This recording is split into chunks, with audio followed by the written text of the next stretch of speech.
Hello friends, it's absolutely just a gorgeous day. I'm heading home from work on a Friday. I'd like to ask you to think, is there value in always putting forth our best foot and offering our best effort in going the second mile?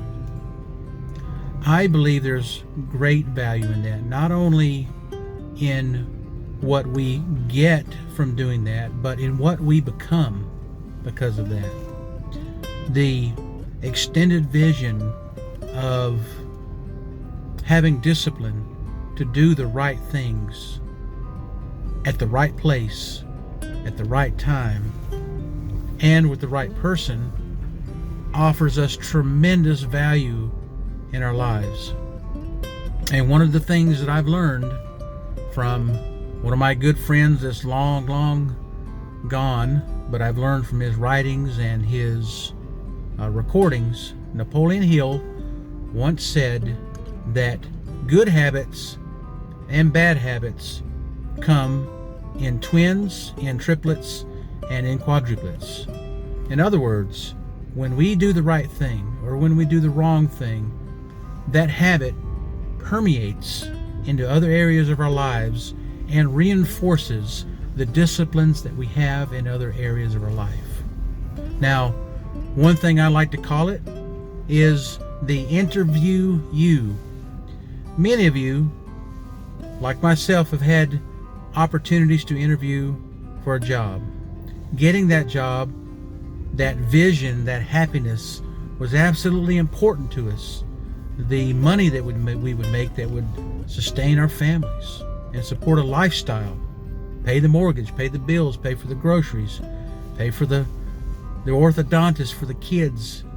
All that stuff was important. So the night before, even sometimes days before, we are poring over documents, learning about everything that we can.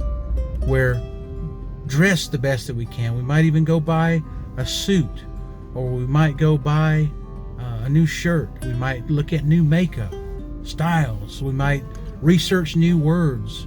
We might even skip a few meals if we know we're going to be with them face to face in order to not be quite so chunky. We put our best foot forward. We do the best that we can. Yet, many of us, once we got the job and we found out that we didn't necessarily have to be entirely our best to be at the job, we slack off. We start going to work a little less. We don't prepare the day before. We don't put out that bowl for our cereal. We don't pick out all of our clothes. We don't prepare continually to potentially be the best that we can at that second mile when we go to work now that we've gotten the job.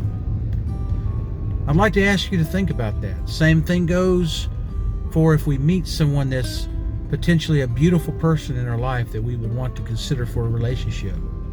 We go the extra mile, sometimes the third or fourth mile, to make sure that we're putting forth that good impression.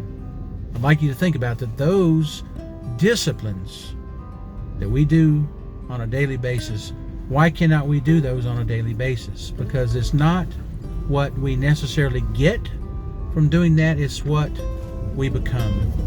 And the good habits, the habits that we're reinforcing by doing that, permeate over into other areas of our life to where we are continually seeking the opportunity for excellence.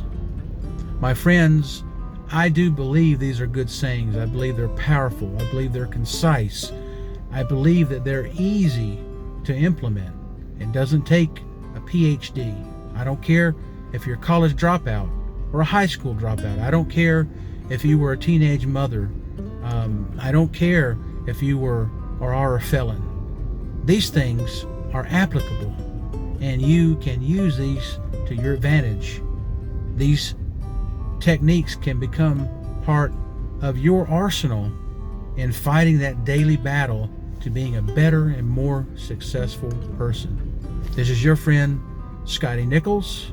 I do believe that these sayings are powerful and true, and if you follow them, I do believe I'll see you at the top. Thank you.